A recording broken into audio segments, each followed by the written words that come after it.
Hello, welcome. It's time for Blocktalk. We are on Bitcoin block 487612. Oh, where have the blocks gone? We're humming along real good, man. It'll be on a new halving soon here in no time. Let's see. The network is looking pretty good. You know, full blocks. What kind of full blocks is this? Mempool is like it's like 2 MB, not even. So no worries there, and off to a good show. Let's see. Our sponsors for today's show are coin cards.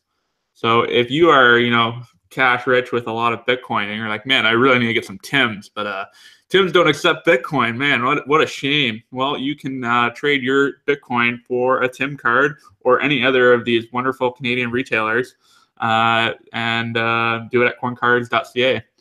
Our other sponsor is Crypto Asylum for all your hardware wallet needs. If you want to get, you're the Ledger, it's super hot right now, sold out almost everywhere. You can get it today at cryptoasylum.com. Limited supplies. And yeah, we're really happy to have these two sponsors on the show today. As usual, if you guys have any questions for our lovely guest tonight, feel free to ask them in the YouTube chat, which I will monitor closely.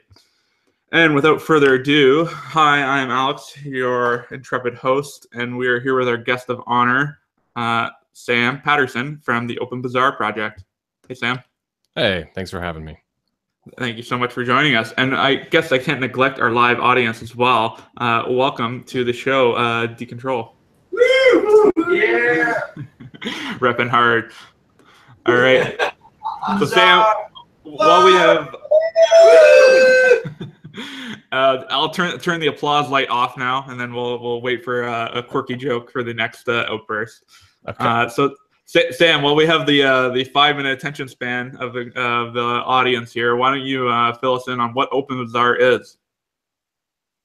Okay, great. Happy to do that. I'm going to actually share my screen. I have a few slides here. Let me make sure that y'all can see this. Let's see here.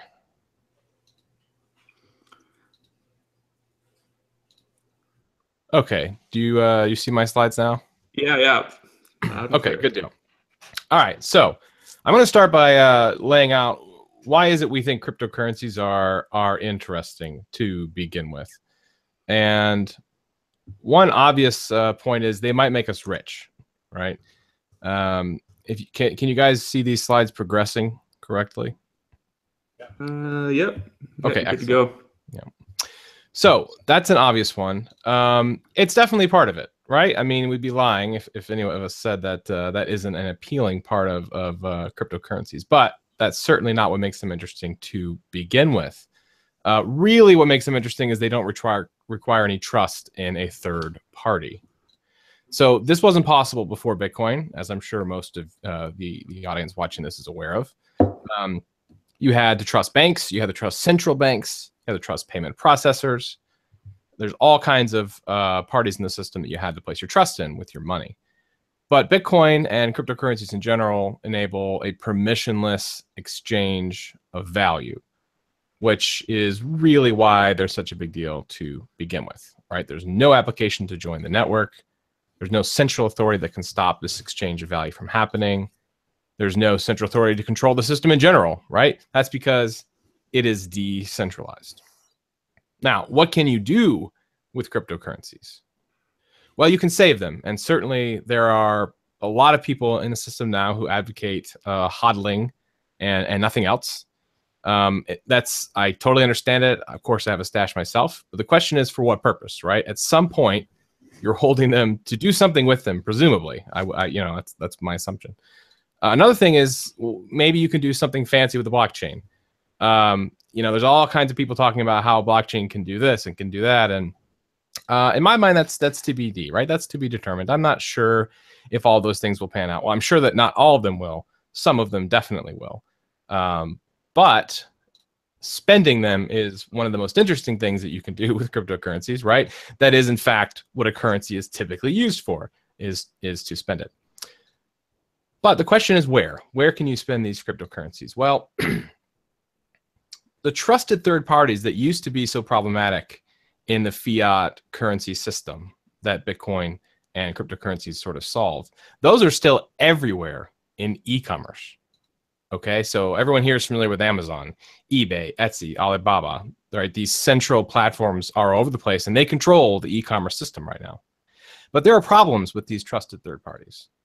They take a cut of every transaction, typically somewhere between 10 and 20%, depending on the platform. They monitor the data of everyone involved. If you use these platforms, either buying or selling, they know exactly what's going on. They will censor trade. So they don't only censor trade because they have to legally, they also censor trade for their own business interests. So Amazon doesn't allow the sale of the Google Chromecast media streaming device. Amazon also has their sort of basics line, and they will show their own line of goods ahead of competitors' goods in the search results and whatnot. So these platforms have a few problems with them. And of course, they rarely, if ever, use cryptocurrencies. Maybe that will change in the future. But for now, if you want to spend cryptocurrencies, you can't even do it on these big trusted platforms. So the bottom line is that decentralized, permissionless money isn't very powerful if it's used on centralized and permissionless platforms. You can probably guess where I'm going with this. Enter OpenBazaar, right? OpenBazaar is a decentralized, permissionless e-commerce platform. That is the value proposition here. That's why we're excited about doing this. It is open source and free to use. There's no cost to using it whatsoever. Completely peer-to-peer. So you actually download software onto your computer, and it connects you directly to other people running the same software. There is no middleman in the system at all. So what that allows is there's no cut being taken. There's no, there's no cost to using the network. There's no central data collection, right? There is no central party that sees all the data on the network. It's all end-to-end encrypted between the people doing the trade. There's no censorship. Again, no middleman, no one to control it. And it uses cryptocurrencies. In fact, it only uses cryptocurrencies. So we are putting forward that OpenBazaar is the most private, the most secure, and the most liberating trade platform in existence. I'm going to go through a quick history of the project. It started as a project called Dark Market, which was a Toronto hackathon entry in April of 2014 by Amir Taki and a group of other developers. Brian Hoffman reached out to them because they stopped development. They weren't going to continue Dark Market after they won the hackathon. They used that money to do Dark Wallet. And so Brian forked it and renamed it. He didn't really like the focus on just the dark aspect. He thought that decentralized marketplaces could be valuable for any type of trade. And then I joined soon after. I'm the co-founder of the OB1 company that I'll talk about in a minute, and I'm the operations leader on the OpenBazaar project that I joined a few weeks after Brian forked the code. So we released a pre-alpha at the end of August, and to be honest, it didn't really work. I mean, you could actually engage in trade. Some people did. I did. I bought some stuff. But really what was powerful was still the idea of a decentralized marketplace. And it got lots of attention. There was a lot of people, especially in the Bitcoin community, who were excited about it. The developer community grew. We went to FOSDEM, the Free Open Source Developer European meeting in Brussels. There's a lot of people there that were excited. It's just the idea itself was sort of growing in popularity. But to be honest, the early people in the project we exhausted ourselves. Basically, it was a second job that we were doing for free. It was just a passion project. And by the end of the year, we were kind of thinking, well, how do we move forward with this? We have a lot of people interested. There's a lot going on here, but it's just, we all had full-time jobs and families, whatever. So we decided, the main people in the project decided to seek VC funding in the spring of 2015, and we were successful. We formed the OB1 company. I'm a co-founder of that company in April of 2015 and received a $1 million seed investment from Andreessen Horowitz and Union Square Ventures. And then we released the first version of the software, which was in April of 2016. And we had a few 100,000 downloads from all over the world since that point. A lot of people have tried out the software.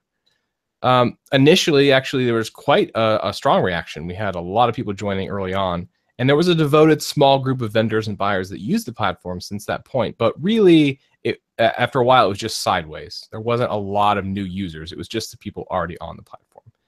And a big part of this was the limitations of the first version of the software, which I'm going to talk about in a minute. The product was good enough for OB1 to get a second seed round of $3.25 million. And then we started immediately working on the version 2.0, which now has launched in beta. 2.0 launched just a couple weeks ago. And today, of course, is our big push for a project that we have been putting forward with partners, which is called Crypto is Currency Day, trying to emphasize that cryptocurrencies, are meant to be spent, and here is the best platform to spend them on. I can't overemphasize how much better 2.0 is than 1.0, which I'm going to talk about in a minute. And those are my slides. So let me stop the screen share here. Okay, so I'm going to go through what the current limitations of the version 1 software are, and then why version 2 is so much better. But I wanted to break for a second if you wanted to jump in and ask a question, or if you just want me to keep going. I'm good. I don't know if anyone in the basement there has any questions. What can you buy with it? Sorry, what can you buy with it? Yeah, what's currently? If the question was, what can you buy with it?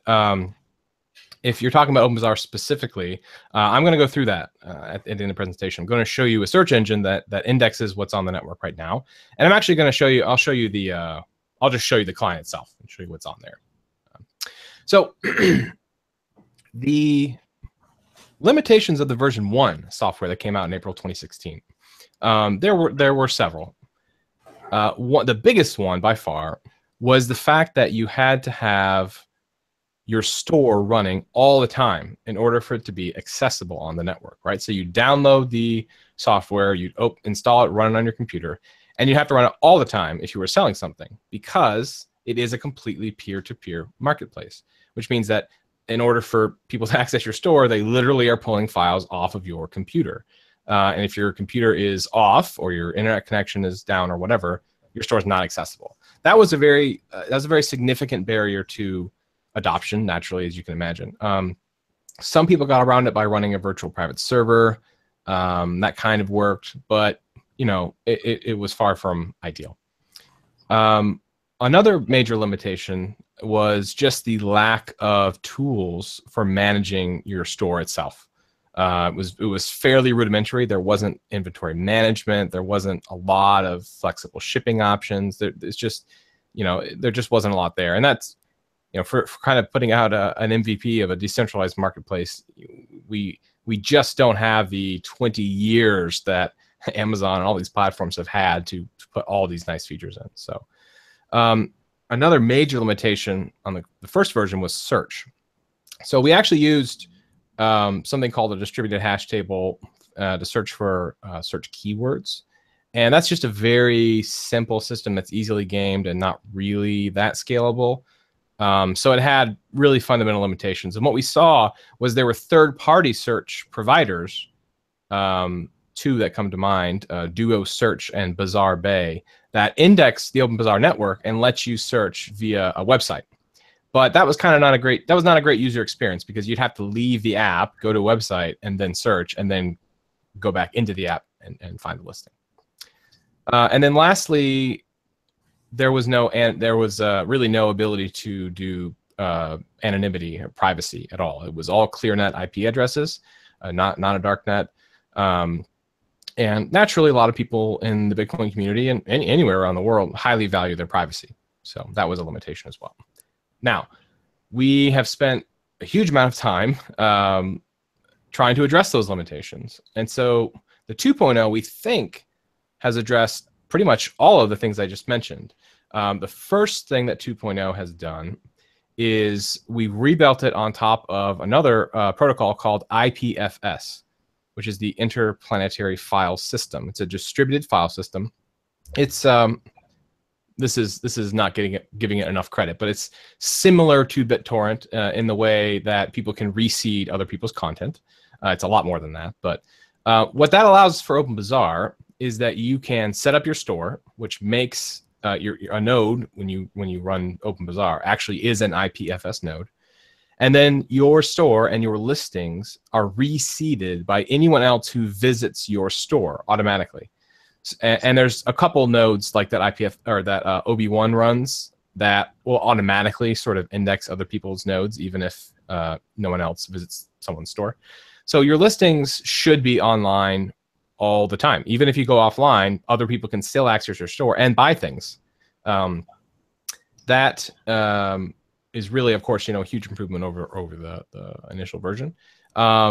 Another major improvement is in the search. So since we noticed these third-party search providers become kind of the standard way people found items, we went ahead and just integrated them directly into the client itself. So now when you use the 2.0, it automatically adds 2 search providers off the bat. One is OB1 and the second is Duo. And then you can add yourself an API endpoint of another search provider, and we'll add them ourselves when they become available as well, to integrate them right into the client. So you can just search within the client itself and find, whatever on the network, which is just so much better experience than the first version. Another major improvement is the fact that it has a built-in wallet. So in the last version, it didn't hold any Bitcoin, really. On the vendor side, it did when they received transactions, and you could pull that out to an external wallet. But to pay for anything, you had to use an external wallet. And that actually limited us pretty significantly in what we could do with Bitcoin transactions. Something really neat in the new version is you fund your internal wallet, which, by the way, is already SegWit compatible, which has actually caused a few problems because not everyone in the outside system is SegWit compatible yet, but that's a different story. But you fund your internal wallet, and that will allow you to do things like 1 of 2 multi-sig transactions for an offline vendor, right? Like if their store's offline and you send a Bitcoin, how can you be sure that they're ever going to get that? That money could go into the ether if they never get back online and get that Bitcoin. Well, we send it to a 1 of 2. So that way, if after a week, the vendor never came on and took their Bitcoin and never fulfilled your order, you can just pull that money right back because it's in a 1 of 2 multi-sig. Stuff like that, and time lock, actually. So if you go into this escrow, which we use 2 of 3 for multi-sig escrow, if after, I think it's 45 days, nothing happens, no funds are released, the funds automatically get released from escrow, which you couldn't do in version 1 because it was using an external wallet. Another improvement is the vendor tools that I mentioned: inventory management, variants. There's all kinds of new stuff, tons of new features for vendors in the version 2. So it really gives them a lot more flexibility than before. And let's see, did I mention Tor? I don't know if I mentioned that yet or not. I'm sorry. The version 2 can use Tor. It's not on by default, but if you go through a guide that we put together, you can set Tor up, and yeah, you run OpenBazaar over Tor for people who need that extra privacy. So those are basically the limitations of version 1 and what we think we have addressed with version 2. And I'm happy to now show you guys what some of the products on the network look like right now. There's 2 ways to do that. I'm going to share my screen again. Let's see. Okay, you should be looking at a website called Raw Flood.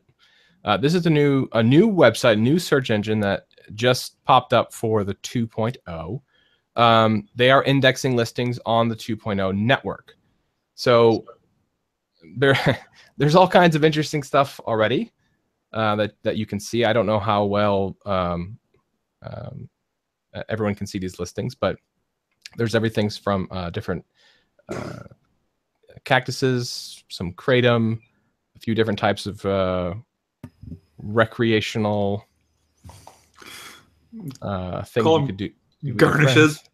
Garnishes, yeah. There's a Bitcoin miner here, tickets to go to a New York Giants game, if you care to watch them get beat by the Chiefs. Fighting words. You know, a Led Zeppelin album. I mean, look, the bottom line is this network is very much a sort of random network of Bitcoiners and people who are into cryptocurrency putting whatever they want on the internet, right? So, I mean, I don't know another way to well, I will say this. Comic books are like somehow have become the #1 item on Open Bazaar. It's only the beta's only been out a couple weeks. But there's already thousands of comic books on here because there's a couple of vendors.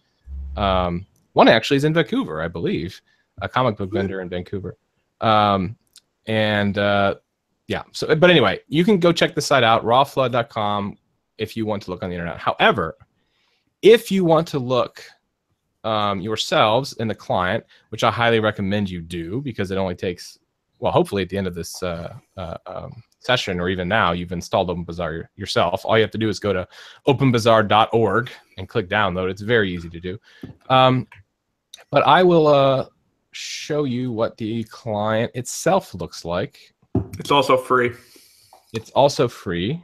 It absolutely is. Okay, so you should be seeing OpenBazaar, my OpenBazaar client. So I'll actually walk you through each of the different tabs here. So right here is the Discover tab, which is sort of the main way. Oh, by the way, I probably should have asked this before I started showing stuff. Is it safe to assume that the audience is entirely adult? There's no kids out there watching this? Oh, I have no idea, but it's okay. I'll do the disclaimer later. Okay. We're good. Right. Okay. All right. Thanks. So an interesting part of the search being provided by a third party is that if the third party search provider is like a company, which in this case I'm using OB1, my company, you know, they're going to censor listings based on what's legal in their country, right? So we might miss a few things here and there, but generally the search is going to be, let's say, PG-13 instead of, you know, R. There will probably be other search providers who maybe will provide just a complete unbiased look at the network. It seems like Raw Flood is already kind of doing that. They don't have an endpoint that you can actually add in here yet, but he plans on doing that soon. But occasionally listings slip through, and you know there might be stuff that you know isn't really child friendly. Okay, so this is the Discover page here. This uses a search engine like, you know, anything else, anything you're familiar with. So if you want to look for, you know, listings about food, you just type in food, and you know you're going to get all kinds of delicious looking stuff. There's filters on this side, so you can filter based on condition, adult content, the ratings of what people have you know chosen, what country they ship to, obviously helpful, what type of good they are. You know, it's actually interesting. One of my favorite things to do on OpenBazaar is digital goods. So if you select digital goods and you scroll through, what you're going to find is a whole bunch of people selling meringue cookies. Don't know why that's a digital good. Oh, recipe. There you go. It's a meringue cookie recipe. You'll find a lot of people selling Steam keys and digital games or ebooks. That's common as well.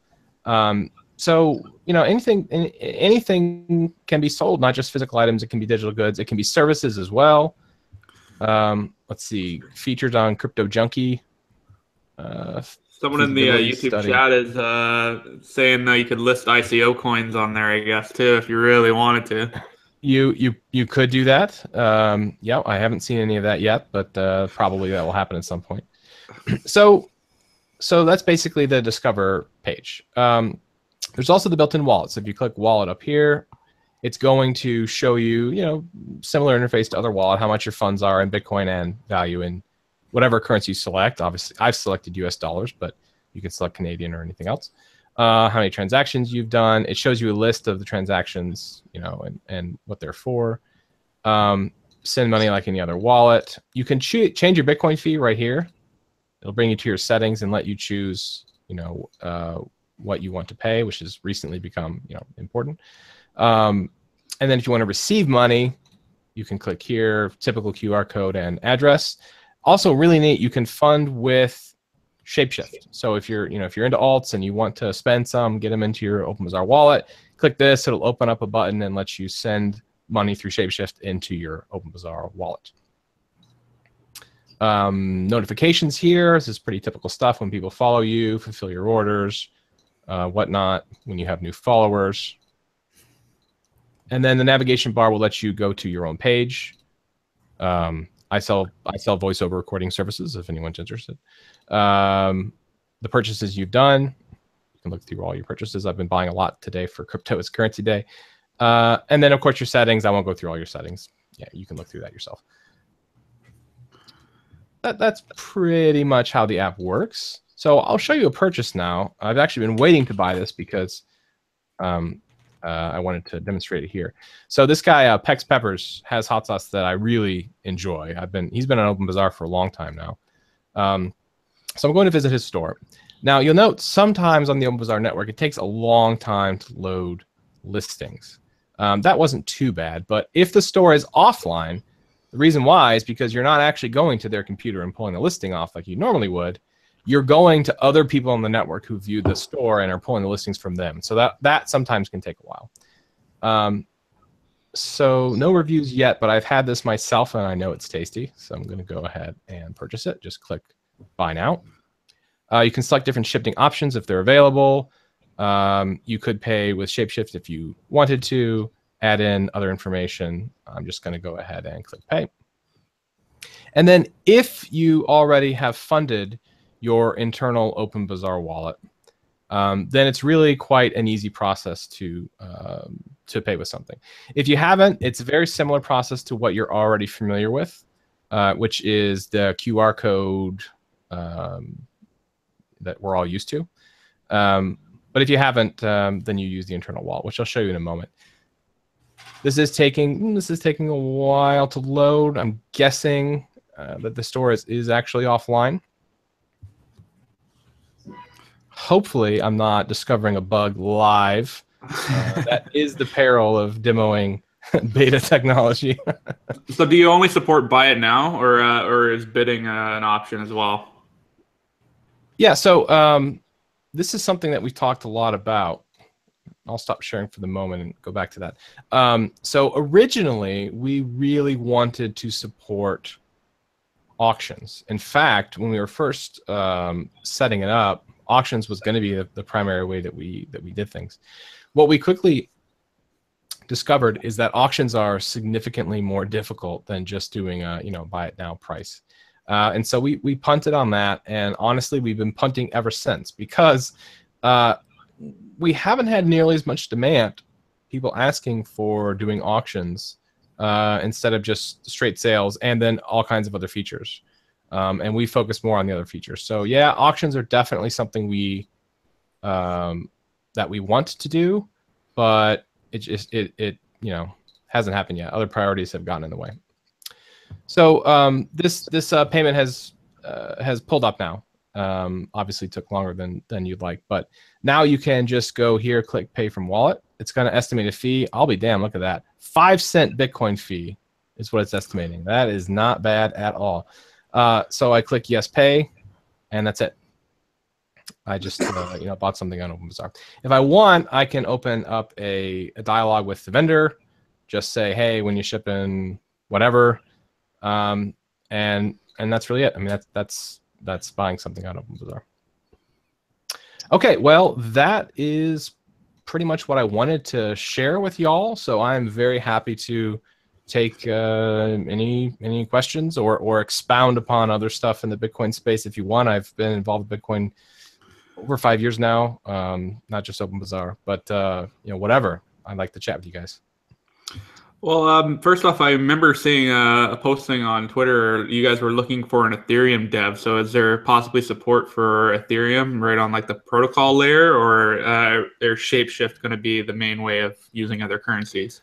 So there are a ton of different priorities we have moving forward for things we want to add to the new 2.0. One of the things on the top of our list is making OpenBazaar currency agnostic. We really feel like, as much as we love Bitcoin and we've been Bitcoiners forever, it has gotten to the point where there's enough interest in other cryptocurrencies that it just makes sense to make it agnostic as to the currency being used. And so we've already started figuring out how we're going to do that. It's not simple to do by any means. It's because we're totally decentralized. It's not just, hey, hit up this server and do X, right? Like whenever you do something decentralized, you always have to consider how the user can do it all themselves, which is really hard. The first step of doing that is just shapeshift, right? Like that's the simplest thing to do. Let people do it. It's not great because it's a centralized service. You have to pay for it. It's certainly not ideal, but it's at least something. The next step is native integration with all these coins. And a part of that process is talking to people who understand Ethereum and talking to, all kinds of different people. So yes, that is underway. But I would actually point out anyone who's a part of another cryptocurrency community and they really want their coin in Open Bazaar, I highly recommend that you join our Slack, reach out to the developers, and ask, what is it we can do? Because if we were going to do all of this ourselves, natively adopt all of these different coins, right? It's going to take forever. So our plan is to put out a spec and say, here is how you can help us. This is all open source, submit a pull request, and go from there. Well, that's similar to how BitSquare does it. Like their process for adding new currencies and protocols seems to be very intuitive and kind of, it has a lot of the developers participating as well. That's good to know. I used BitSquare a long time ago, and I haven't tried it. I guess it's Bisq now. I haven't really tried it out recently, but I'll look into their process because that'd be good. That'd be good to check out. Mm-hmm. And we obviously are hearing about lots of new things in the Bitcoin space with new tech. You guys say you have SegWit ready wallets. What about Lightning kind of integration for instant payments? So those little bit of load times go that much faster. Right. Well, I don't want to like step on toes or anything, but Lightning Network integration isn't possible yet, right? It's not there. So we're all about doing what we can do now. When it's available, certainly it's something we're going to look at. There are questions about on Lightning Network if you're able to do multi-sig with some parties that are offline. I don't know the full details there. So, if anyone that's really into Lightning knows that it is possible to do multi-sig with parties that are offline, hit us up and let us know how to do that, because that's something we've been running into when we've looked at adopting it, because we need that. We have to have offline accepting of payments. But yeah, no, that's been interesting, actually. The SegWit stuff is interesting because naturally we wanted SegWit for the advantages it brings, lower fees being a big part of it. But we also had like Shapeshift already integrated, and we went ahead and implemented the Batch 32 format because we knew that's going to be accepted moving forward. But because it actually hadn't been released in Core 15.1 yet, it wasn't able, like Shapeshift and others haven't really been able to implement it. So we're actually too far ahead of the rest of a lot of people in the community, because right now, like, we had Shapeshift implemented such that you could use it for each individual order and not just have to fund the wallet. But we actually had to take that out because Shapeshift wasn't ready for Batch 32 because Core hadn't put it out in 15. They waited to 15.1, which, neither here nor there. But yeah, it's definitely cutting edge. We're moving quickly. Yeah, you guys are definitely leading the pack, it seems like. I might go to our resident Lightning Network expert in the audience if he has any questions. Taylor in the basement there. Yeah, offline multi-sig I think is hard. That's hard. Yeah. I won't go any further on that, but it certainly is difficult, and it is a requirement for what we're doing because you can do offline ordering already, and that's a core part of the whole value proposition of 2.0 with IPFS. So we really can't offer something that doesn't have that. I was wondering if you could talk more about how the Escrow works and who the Escrow agents are, and just how that process works. Yeah, happy to. So Escrow, there's two types of payments in Open Bazaar right now. One is direct payment, and that is, of course, as it sounds, the payment just goes from buyer to vendor. Now, actually, as I mentioned, in some cases it doesn't. If the vendor is offline at the time, then it actually goes into a 1 of 2 multi-sig. So if they're online, it goes directly to the vendor. If they're offline, it's a 1 of 2 multi-sig. That's not really escrow, though. That's just how direct payments work. Now, the second type of payment is moderated payments. That's what we call them. And that is escrow. That uses 2 of 3 multisig. The 3 parties being naturally the buyer, the vendor, and then a third party we call a moderator. The way moderators work is anyone on the network can be a moderator. You set yourself up as one in settings. Anyone can choose to be a moderator. You set up your terms and conditions. You set up the languages that you're able to moderate in. You set, which types of trade you're willing to moderate or not, and then you put a fee, which is either a percentage of the overall amount of funds in escrow, or a fixed cost. Moderators can choose either. And then when they are called on to resolve a dispute, and they split or send the funds out, they get that fee. Now, the way it works is either party, buyer or vendor, can open a dispute at any point, and then it opens an internal chat. So Bazaar I didn't show in the demo, but it has an internal chat in it. All parties can talk to each other. It's end-to-end encrypted. It's really neat. And basically, when a dispute opens, all parties get a notification that a dispute's been opened. It opens up a chat with all 3 parties. And then the idea is for each party to hash it out. The moderators can ask, obviously, for whatever information they need to be able to settle the dispute.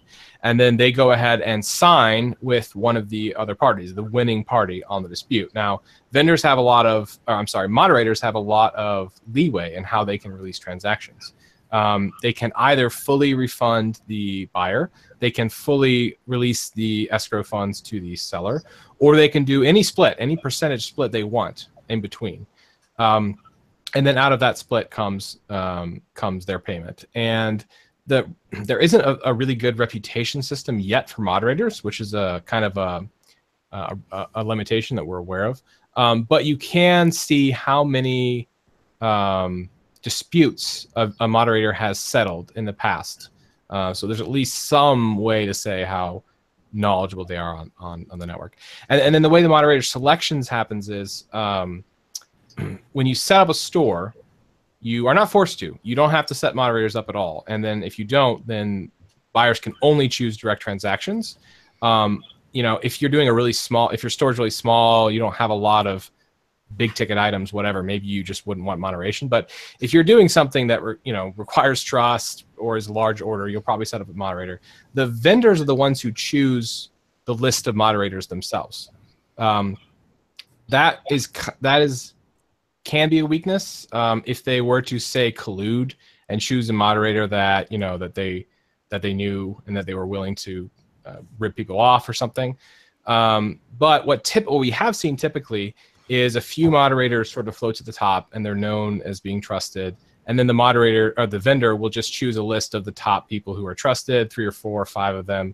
And then the buyer at the time of the order is able to choose which moderator they want from that list.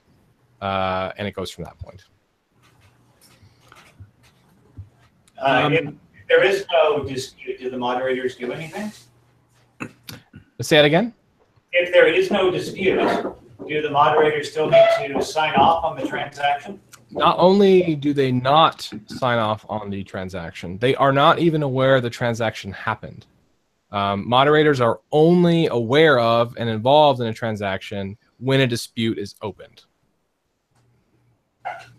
Is there a set cap on the number of things that the moderators can be a part of? Like, for say that, that top moderator gets pulled into, let's say, 100 different transactions, and then 80 of them all get disputed theoretically. They have to deal with 80 different disputes, or is there like a set number of things that the moderators can be actively part of? There is no set limit. You can turn yourself off as a moderator in the network, and then you're no longer able to be selected.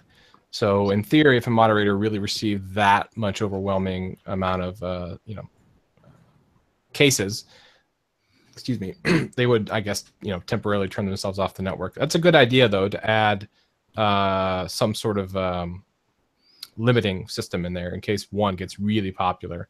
But so far, we haven't seen the caseload become that big for moderators. Can you put anything on there? What means do you have to have a store? I'm sorry. Let's say you're selling a house. Can you put a house on there? Yes, in fact, there is a house for sale right now in Sweden. Yeah, about 20 Bitcoin. If anyone has 20 Bitcoin they want to spend and want a nice place in Sweden, it's a really nice house actually. You should check it out. Yeah, no, there's no limits. Is there an escrow service? Yeah. I mean, well, okay, it depends on who they choose. So, presumably, I haven't tried to purchase that listing. That's not where I want to spend my Bitcoin stash. Presumably, that vendor chose a moderator or several moderators, and then the buyer will be able to choose from that list if they were to go ahead and purchase. For something that large, the way we envision it in the future is because this is an open moderation system, anyone is able to offer moderation services on a competitive marketplace. People are going to compete and select moderators based on knowledge areas, like based on experience. So like right now, I don't know how many moderators there are on the network right now. The beta has only been live for a couple weeks. It's probably under 100, I'm guessing. And the moderators probably aren't specializing that much. People are selecting them because there's not a lot of background reputation on them yet. Although I do know of at least several lawyers who tie their real life identities on the network to give people more assurance. But moving forward, if OpenBazaar really took off, and let's say there was a real estate market, people buying and selling in Bitcoin on OpenBazaar, you would assume that there would be specialized moderators who offer dispute resolution services just for that marketplace, and that the buyers, the vendors would choose from a list of those people, and the buyers would choose the one that they trust. Like if they were grading stamps or playing cards or something like that, they would have exactly. And that's actually been one of the big problems people have had with platforms like, for example, eBay, where someone will open a dispute, a buyer will open a dispute, and they pretty much, eBay always settles with the buyer. They don't listen to the concerns of the seller, and they don't necessarily have arbitration specialists who really understand a particular niche issue area, because it's not offered on a competitive service. You don't have a choice. You just have to use eBay's dispute resolution service. So this opening this up to a competitive marketplace hopefully would make those services better. So during your demo, we did see some illicit substances, or garnishes, as we called them. What sort of legal protections have you guys implemented just for your own company on building this platform? Because we've heard about the Alpha Bay takedown that happened recently, and how are you guys not subject to the same sort of legal aspects? So we've had these questions since the project began, because partially because of the origins of the project, which was dark market. Amir Taki, I mean, he had an explicit vision to create a decentralized Silk Road. That is not the vision of OpenBazaar. OpenBazaar is really about a decentralized marketplace generally, not a focus on illicit trade. And what we're doing is really fundamentally different than the darknet market. So if you look at, let's take Silk Road as an example. Silk Road was effectively a centralized platform like Amazon for drugs, right? They ran it. It's a centralized server. They controlled it themselves completely. They were able to take a cut of each transaction, and they did.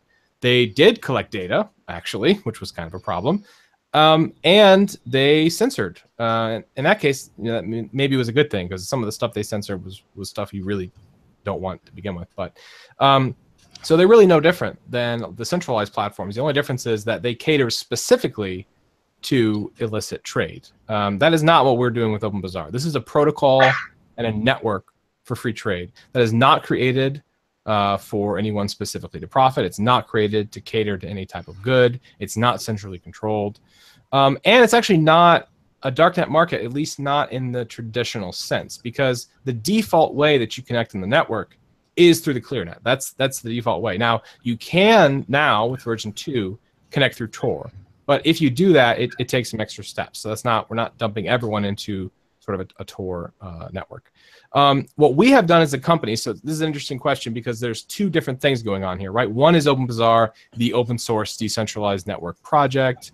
The other is OB1, the company, who has been leading the development, but those are two different things. What OB1 is doing is, first of all, the services that we provide naturally are going to comply with US law. Like that's just, it goes without saying.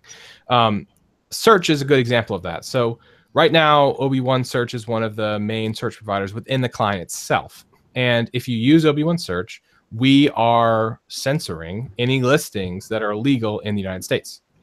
We're just not allowing people to see them. Now, some of them might get through because, you know, censoring, you know, isn't easy. People can get around it. But generally speaking, we're doing a pretty good job with that. And any other services that we provide moving forward, and who knows what they could be. There's all kinds of ideas for services we want to provide to people on the OpenBazaar network. You know, those are going to be not catering to, you know, the illicit stuff. It's just not something we're interested in. I got a question in the chat here about mobile version and mobile support. Yes. So actually, that's a great question. Because what it's really getting to is accessibility of the network apart from just desktop, right?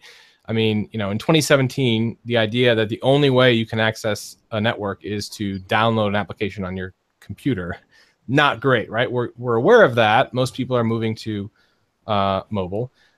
The issue has always been doing a completely peer-to-peer decentralized application is extremely difficult on a mobile platform. You have issues of bandwidth, you have issues of battery. It's just really hard to do.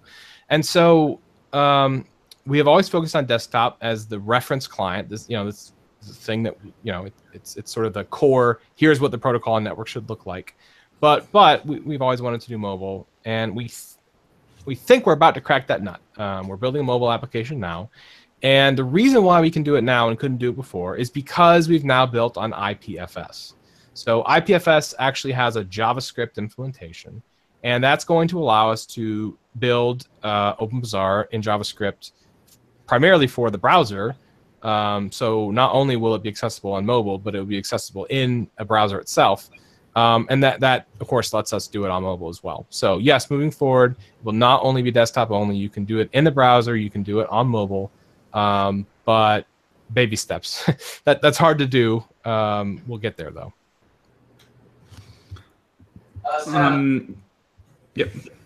So I was going to ask, the raw flood search, did you say that you can access that in the client, or how do you get the items from raw flood into OpenBazaar? Is there like a link? Right. So right now, if you look in the OpenBazaar client, there's going to be two search providers that are already implemented. One is OB1, the second is Duo. Right next to those, there's a button, just a plus button. If you click on it, it will say Add Search Provider. Moving forward, anyone that offers search services that has the search endpoint, you can click, put it into there, and then you will be able to then get results from them. Raw Flood does not currently provide that endpoint yet, but they plan on doing it very soon. And I know at least 2 other search engines plan on providing such an endpoint in the near future as well. For now, if you use Raw Flood or any other search provider, you'll have to go to their website in a browser and then click on a link. Let's see. Basically, the link starts with. I actually don't see it on. Interesting. Yeah, oh no, it's. I was just trying to figure that out. I can't see the link. No, that seems like an obvious missed opportunity on Raw Flood's part. The way Duo Search does it, although they're only for version 1 right now, is they show you the raw link itself, and then you just take that link and you put it right into the OpenBazaar client. It looks like Raw Flood does not have that link available, and I would presume that they will. Maybe they haven't done it because they know they're going to offer the search within the client very soon. I think he wanted to have it this weekend, actually, though I can't speak for him. Check the lead. Oh, back to implementing with IPFS on version 2. Is there anything on don't know if you touched on it before, I didn't quite hear it, but maintaining like seeding and leaching ratios, if you get what I'm saying, in terms of keeping stores online for longer, like is there anything like that implemented? Yeah, so actually we actually we're on a fork of IPFS, and the reason we're on a fork is because the default caching of items we had to change. I believe right now the default caching is something like 7 days. So if you view someone's store and that store goes offline, then for 7 days you are going to be reseeding that person's listings in store. If they don't come back online, that's as long as you'll reseed them. I don't know about the sort of leaching and seeding like ratio. You could talk to Chris Pacia, our lead backend developer, who wrote this all and understands it fully, but I don't know. Yeah, that was interesting. There's something cool, sweet. Yeah, and for people who who are worried that they may be reseeding something they don't want to reseed, if you just go into settings, advanced, you can then purge your cache, and you will no longer be reseeding anything that you've seen. It's like clearing your browser history in a browser. Now, I think I speak for a lot of the community that it is generally fatigued with the amount of ICOs going on right now. With Open Bazaar being this open source protocol, I guess what is like how is the business structured? Like you guys have this VC funding. Is this purely a philanthropic kind of endeavor for them, or are they looking to license the technology? Like what is kind of the end game for OB1? So there's a couple aspects to that. One way to answer that question is just to say, I can't put it any better than our investors have already put it themselves, and just direct you to a blog post by USV.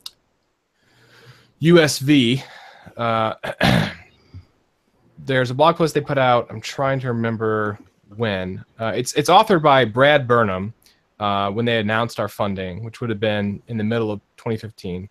And he basically says, here's why we're investing. And the bottom line is that USV specifically has invested in a lot of companies that have network effects, especially markets, for example, Etsy. And they basically see decentralization, generally speaking, as breaking up a lot of those networks. And they wanted to be in on the sort of the ground floor with the protocol and the network that starts to bust up those existing networks. So that's a big part of it. They just think that it's moving toward decentralization. They want to be a part of that. But no, it's not philanthropic by any means. That's why it's important to distinguish between Open Bazaar and OB1. We worked on Open Bazaar a full year before we started OB1. Open Bazaar itself is not only is it not monetizable, or not only has it not been monetized directly, but in my view, it's almost impossible to do. The main way that people monetize markets in the past is just to take a transaction fee, right? They will take, say, 10%. Well, the reason you can't do that with Open Bazaar is because it's completely open source. So if we were to tomorrow add a 10% fee that everything came to OB1, or let's say a 1% fee or a 0.5% fee, probably by the end of the day, people would have forked the code and taken that out, right?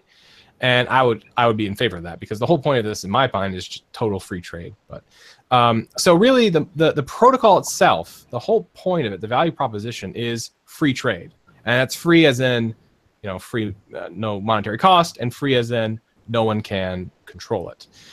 So the real value proposition of OB1, the company, is saying, listen, we're the ones that created this network with help from the community. It's not just us. We're the ones who understand it best, and we're the first people positioned to offer services to this new decentralized marketplace, and we should have an advantage by doing that. The first service we offer now is search. There's all kinds that we anticipate offering, but we're not public with those yet. So how are they actually making money then? How is OB1 making money? Yeah. OB1 is not currently making money. We're not offering monetized services right now. You guys can do the old Facebook thing. I guess once you get enough users and enough traction, you could throw ads on your own version or your own client. But I mean, again, it's just if it's open source, people will go to the one without it. Right, exactly. I mean, we have no interest in directly monetizing the protocol. We're going to be offering services to users on the network, and there's all kinds of ideas on how to do that. But thus far, we have not offered those because the network is not substantially large enough yet to support those services. But that is, of course, the goal. Mm-hmm. Well, it's kind of nice. It's refreshing, really, to see like the proper incentives behind a lot of these projects, because nowadays everyone I think is looking for a quick buck on a hot idea, whereas the real long-term impacts of their space are building protocols and permissionless systems that are really pushing new paradigms and not trying to just recreate the old system in a new way. That's certainly the hope, and I wrote an article a few months ago entitled "Why Open Bazaar Token Doesn't Exist," which laid out all of the points for why we chose not to do a token thus far. And the basic concept is we didn't need one. I mean, we built it in such a way that it wasn't necessary to use a token. Now, of course, moving forward, things can change. I laid out the conditions that would need to be met for a token to be necessary or needed, and that maybe that'll change. We're always re-examining that position, but thus far, a token has just not been necessary. Well, and this is what's going on with Raiden right now for Ethereum. It's like their version of Lightning, and now they're saying they want to ICO it and then have like this baked-in use of the token, and it just adds extra complexity. It's kind of extra complexity and barriers to entry. That's what kills me too. I mean, we really built Open Bazaar to lower the barriers to entry to engage in global commerce to basically nothing. I mean, a computer, an internet connection, that is it. If you have to go out and buy some extra token or whatever, I'm not not as excited about that. Well, I'll throw the donation page up here for anyone who is feeling philanthropic or wants to push the software you guys are developing. Any more questions from the guys in the basement there? Yeah. Do you guys have a good way of tracking number of users and volume traded on the site? And since it's totally open source and peer-to-peer, is it like certain Bitcoin addresses that are used by the protocol, or is there any way to measure, say, like dollars per day traded on Open Bazaar and how that changes over time? That's a really great question. One of the things that we've always focused on with the platform is privacy. We really want to give users as much privacy as possible. And it's built such that the transactions, the communications that are happening on the platform are totally end-to-end encrypted, not just like the chat, but the contracts that go back and forth to determine how the trade happens as well. So the bottom line is there are some things we can learn about the network, and there's a whole lot that we can't. So I think you asked if we can see how many users there are. That is more or less yes, because it's this open peer-to-peer network, you can always look at the peers there are on the network, and if you set up enough nodes, you can kind of get a general idea for how many peers there are. Obviously, vendors are advertising their products, so they're naturally public, and you can see how many vendors there are, how many listings there are, but you cannot see how many sales happen. You cannot see how big the sales are. You can't see really much about the actual transactions themselves. That's just not possible based on the way it's built. So there's no way of knowing like how many transactions per day you guys are doing or per second?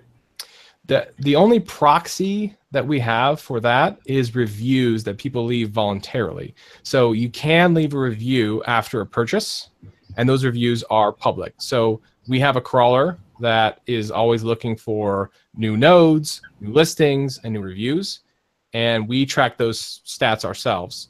But other than that, there's really no way for us to know how many transactions are happening. Because again, there's no central server we control that people are pinging for information or stats or anything, right? It's all done between one person's computer and another person's computer, and that's it. We're not in the middle there. What were some of the challenges that you faced that prevented the implementation initially of bidding process? Of getting what? Of getting the a bidding system in as opposed to just a straight buy. I think I like the straight buy, but I'm curious as to know some of the challenges you faced for that prevented it. You still cut out a little bit. Was that auctions you're asking about? Yeah. Okay. Or some of the Yeah. Gosh, it's been so long now. So one of the co-founders in our company, Dr. Washington Sanchez, wrote about this extensively initially because this was the use case he was most excited about. And I have to be honest with you, I do not remember exactly what the technical challenges were that prevented us from doing it. I just know they were significant, and that's all I remember. So if you're really curious about the answer, go ahead and join our Slack, hit up Washington. I'm sure he'd love to walk through the details with you. Are there any Bitcoin projects that you're getting excited about now, like Yours Network or trying to think of other ones? I mean, I've always liked Yours. Yeah, Ryan X. Charles is an interesting guy and doing some interesting things. That's a really good question, man. I've been focusing on Open Bazaar for like 3.5 years now, and that has just taken so much of my my mental faculties that I haven't been following other stuff as much. I'm always interested in stuff that enhances privacy. Personally, very important to me. So, I'm not really into altcoins much at all, but I keep an eye on Zcash and Monero. I like some of the stuff that they're working on there. I like BitSquare or BISC as well. I think the idea of I love decentralization generally. All right, moving the power, taking power away from gatekeepers in society is really important. And so any of these projects that are trying to do things in a decentralized way, even if they don't gain a huge amount of support, because there aren't that many people who really care deeply about it yet, I like to follow them as well. So things like BitMessage is really interesting. Yeah, there's all kinds of decentralized projects out there that are worth spending an evening checking out. Talking about gatekeepers, I don't know if this will affect you, but are you worried about any of the legislation being passed in China and now South Korea? Like, would you be implementing any tools to combat it or work with it? So this I think the simple answer to that is we allow users to connect to the Tor network in order to access the network. And that's really the extent of what we have done to give people the ability to bypass oppressive rules. But that's really about it. I mean, as I mentioned before, there's a huge focus on privacy. So even if someone's running it in a place where their government doesn't like it or whatever, there should be a limited amount of information they can pull from watching them, unless they have literal direct access to their machine or something. But yeah, that's about the extent of what we've done. Am I concerned about that? I mean, I'm always concerned about governments limiting people's privacy or people's lives in general. What can we do about it? That's a different question. There aren't that many tools that we can do to help people in China, but if they become available and we're able to integrate them, it's something we'll look at. I guess where do you stand on the whole SegWit 2x UCFF big block, small block? So you want to go another hour? Is that what you're saying? We got maybe like 10 minutes if you can keep it a little short, but yeah. Oh man, it's so here. Okay, this is going to be diplomatic, which I know people don't always like to hear. I think it's sad that we've gotten to the point where I feel like I have to be diplomatic in answering this question, right? Like the debate has gotten so bad that I hesitate to even come out and really truly say what I feel about the situation, and that's a lot of people feel that way, and that really sucks. I mean, I've been involved. I wrote one of the first books about Bitcoin actually in early 2013 called Bitcoin Beginner. It was a top seller on Amazon until Andreas Antonopoulos beat me with Mastering Bitcoin, which he fully deserved because his book's so much better than mine that I would never recommend people buy my book anymore. But 5 years ago, it was pretty good. So I've been in it for a long time, and I'll just say this. If most people who were involved with Bitcoin somewhat early anticipated that the block size limit would, certainly they would have said by the year 2017, if adoption had continued the way it was going, we would have had a larger block size limit. That's really not even a question in my mind. The fact that we haven't has definitely, I think, caused some problems. Now, SegWit certainly has been immensely helpful. I mean, I just showed you in the demo when I paid for that transaction fee was 5 cents. I mean, that's great, right? That feels like the good old days. So there's been some, development features implemented recently that I think are really positive. I think it's kind of a shame the way that the debate has unfolded. I'm not one of these people that only views Bitcoin as a settlement network. I do think there's some room for on-chain transactions, but I'm not I'm not going out there and saying that on-chain is the only way to go, like Craig, right, or whatever. I don't know.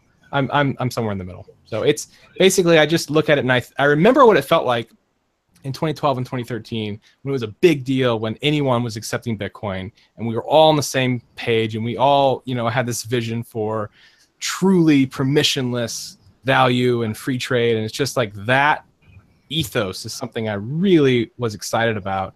And the fact that we have sort of, I think we've gone a different way is really sad. If 99% of us, if we got into a room together and we weren't allowed to talk about Bitcoin and just talked about other interests we had, we would be, we would all be the best of friends. But then as soon as it gets to Bitcoin, we just start ripping at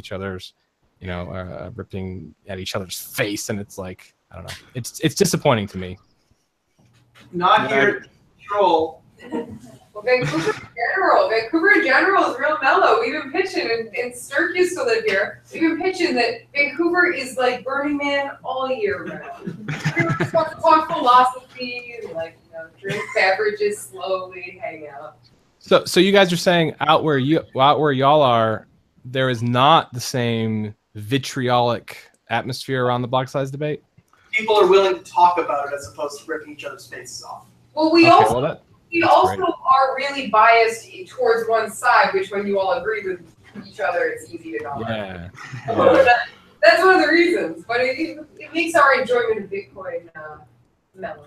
But if you look in the YouTube channel down below here, you'll see we had a nice interview with one of the Bitcoin Unlimited guys to hear their side of the story and kind of, make sure there's dialogue, because I think that's what's important. There needs to be a proper dialogue, and Twitter doesn't really allow for that. I'm just reading now that apparently Roger Ver and Charlie Lee got like $1 million bet going now on forking in November. So it's just like the 140 characters is just not doing anyone any favors. I think.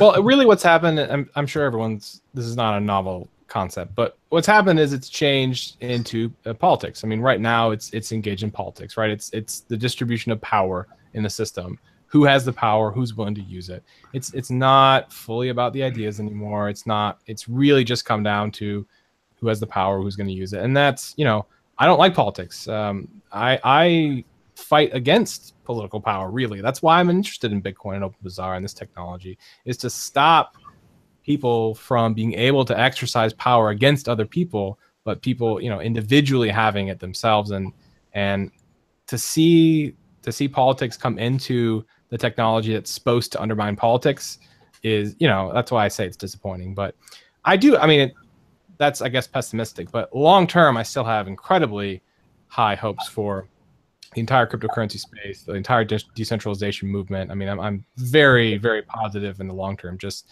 this short term, is a bump in the road that I'd rather we didn't hit. Do you have a working relationship with the guys from Blockstream or any other kind of Bitcoin development firms? So our CEO, Brian Hoffman, he's also been involved with Bitcoin a long time, and he's, I would say that he's engaged with a lot of different players in the Bitcoin space. Yeah, so we have conversations with all kinds of people. I mean, we try to be good community members and you know, help out. Yeah, I'll leave it at that. So we have a little tradition on the show here where we try and make a prediction, not so far into the future. You may remember on previous shows that we try and predict the price of Bitcoin in 1 week's time. Right now we're hovering around $4,200. Yeah, $4,192. So Sam, what do you think the price of Bitcoin is going to be in 1 week's time?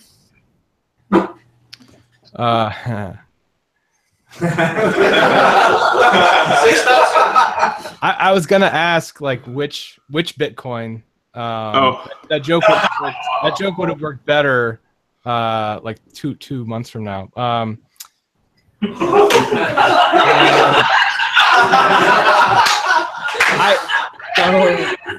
I'll just go ahead and throw out a number. I think all this fork stuff, this talk of banning, I think it's going to decrease the price. So 1 week. That's not much time. 4,100. I'll say 37.5. 37.5. All right. Yeah, it's diving. 37.50. All right. Well, yeah, like I just was looking at some of the candles here, and I'm not too happy with that either. But you know, we got lots of good things coming up in terms of volatility in other markets. But I'll be a little more conservative and say 4,000. Down in the basement there, you guys got any guesses? Yeah. 6,000. Oh, yeah, 6,000. To the moon. Does that guy always guess 50% increases over a week, or 39.90, Sturk. 39.90. 39.90. For how long are we talking? 1 week. Yeah. only a week? Yeah. Just kick the ass. So, This worked better when we were doing weekly shows, which the routine is getting back on track. I got some new interviews coming up for the following weeks here. Any other guesses? Taylor, I didn't hear your voice. He's in the back row. No, I'm here. Oh. 30. Ooh, yeah. 40-30, you said? 43. 43. Okay. Cam, you down there? I don't watch enough, Yeah. but I'm gonna say 420. I assume 4,200 you mean with one more zero there? Okay. Don't scare me like that. Awesome. Any other random guesses while we close this down? 5,000. 5,000. Yeah, 5,000. Well, this has been a great show. I appreciate you for coming on, Sam, and giving us an update on the Open Bazaar project. We are very hopeful, and I'm going to see if I can put something for sale now. I think I have Andreas's book back here that is signed first edition that I might put on and see what it goes for. But I really want to get a copy of your book now, signed by you. So you'll have to see. I'll have to browse for your store. Yeah, if you read it, I mean, I mentioned like this is pre-Mt. Gox crash and everything, so it's like, you know, don't take any advice in that book. Yeah, although I actually tell people not to use Mt. Gox, so I guess I sleep well at night because of that. But yeah, I don't think there's any printed. I don't think there's any printed copies out there. It's all an ebook. But I'll happily sell you a copy of a PDF. Sounds like a great idea. Thank you to our live audience down in the basement there, guys. Always happy to see you. And thanks to our sponsors, Coin Cards and Crypto Asylum. I'll have to look at buying a Trezor to match my ledger here. It's not even unwrapped yet, so I'm looking at doing a hardware unboxing and see what it smells like. It'll be good. Everyone, thank you so much for tuning in, and we'll see you in the next 1,000 blocks. See ya.